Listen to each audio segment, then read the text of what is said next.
Assalamualaikum warahmatullahi wabarakatuh. Bertemu kita lagi dalam channel Cikgu Hasha. Hari ini cikgu akan mengajar Bahasa Melayu tahun 1, tema 2, Masyarakat Muhibah, unit 6, buku segalanya.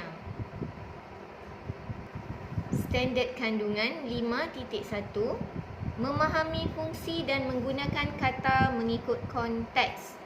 Standard pembelajaran 5.1.1, memahami, mengenal pasti dan menggunakan golongan kata mengikut konteks. Hari ini kita akan mempelajari penjodoh bilangan. Mula-mula sekali cikgu akan menerangkan apakah yang dimaksudkan dengan penjodoh bilangan. Kemudian cikgu akan menunjukkan 5 jenis penjodoh bilangan yang akan kamu pelajari pada hari ini. Dan yang terakhir, contoh ayat beserta penjodoh bilangan dan nama objek.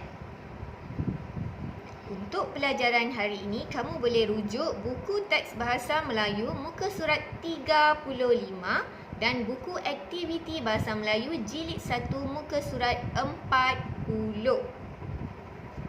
Kita akan lihat dulu apakah yang dimaksudkan dengan penjodoh bilangan.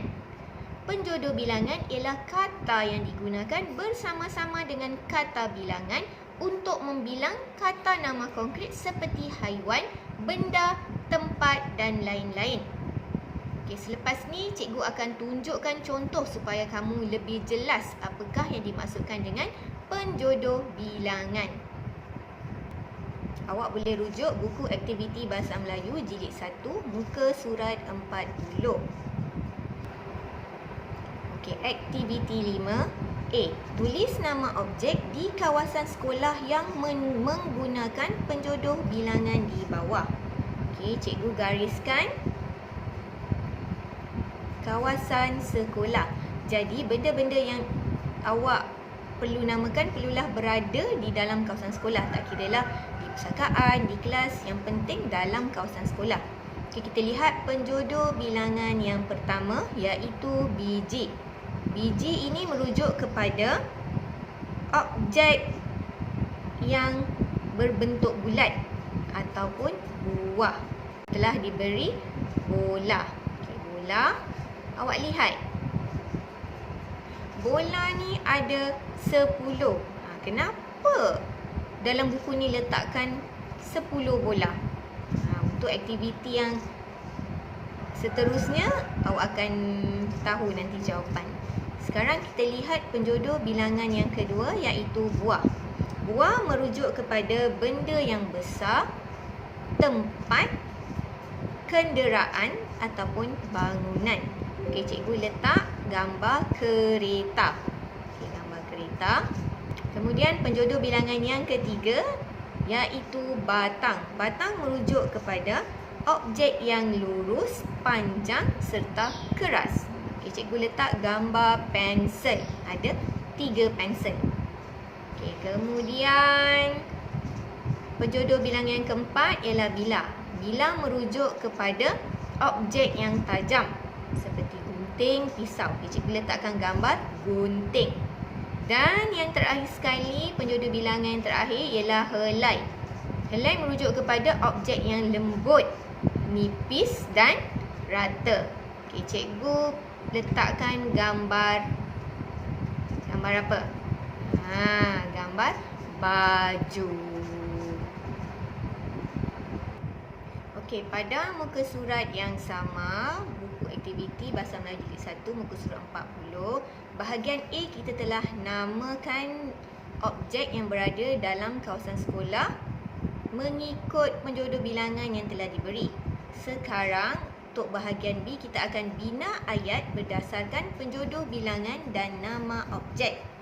Kita lihat objek yang pertama iaitu bola. Awak lihat kenapa dalam gambar tu bola ada 10.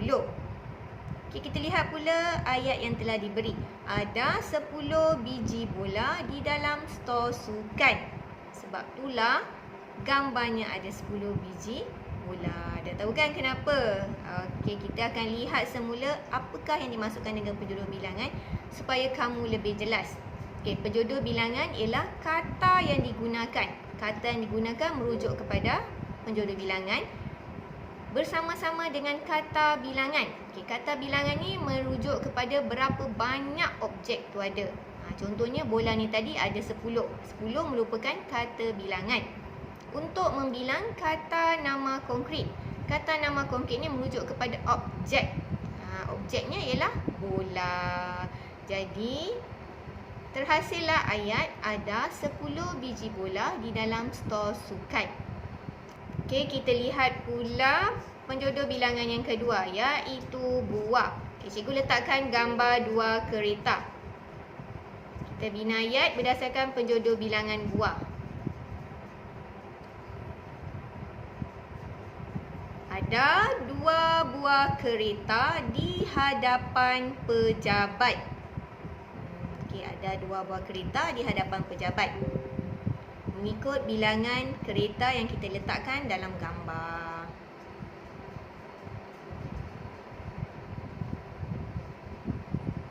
Seterusnya kita pergi kepada gambar yang ketiga, batang.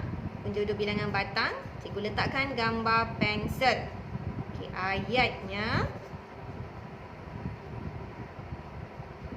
saya membawa 3 batang pensel ke sekolah. Okey, cikgu ulang. Saya membawa 3 batang pensel ke sekolah.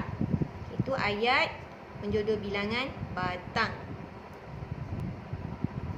Seterusnya gambar yang keempat, bilah.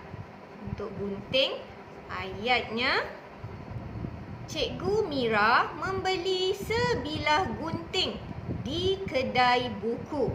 Okey, jika objeknya satu, awak perlu tambahkan se, se di hadapan penjodoh bilangan. Contohnya ayat yang keempat ni. Cikgu Mira membeli sebilah gunting di kedai buku. Okey, gambar yang seterusnya, helai. Untuk baju. Lihat ayatnya.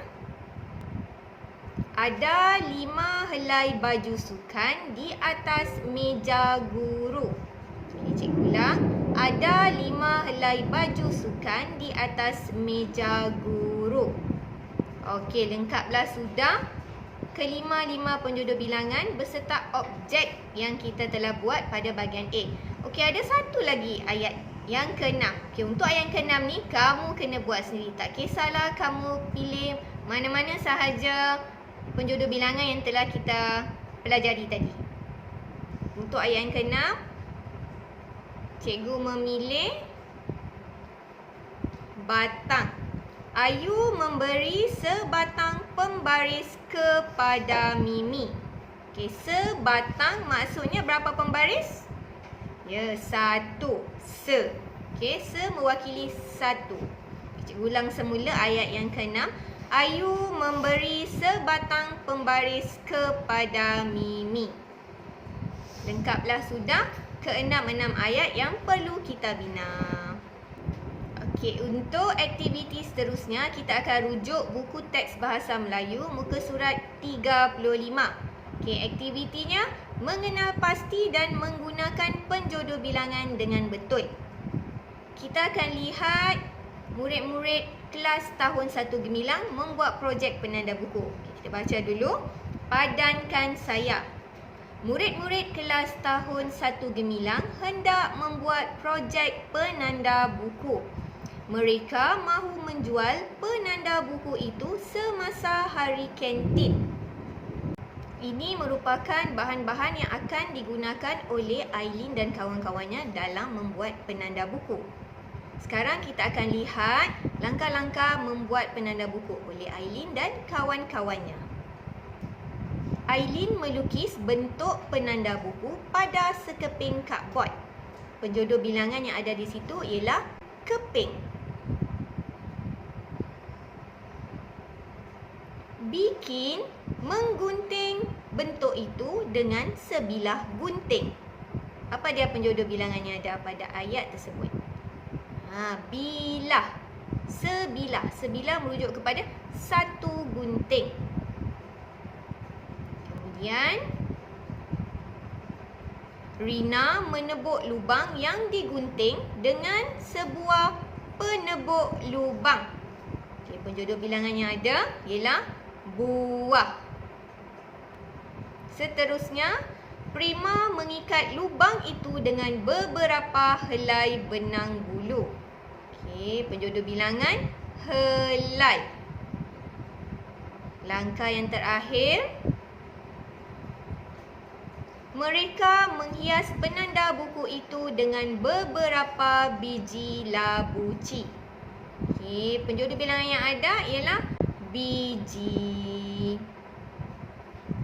Maka selesailah sudah pelajaran kita berkaitan penjodoh bilangan pada hari ini. Cikgu harap dengan berakhirnya video cikgu ini, kamu akan dapat mengetahui apakah yang dimaksudkan dengan penjodoh bilangan, jenis-jenis penjodoh bilangan yang telah kita pelajari, serta membina ayat mudah menggunakan penjodoh bilangan dan objek. Kamu boleh cuba bina ayat sendiri lagi di buku latihan kamu ya. Sekian saja pelajaran kita pada hari ini.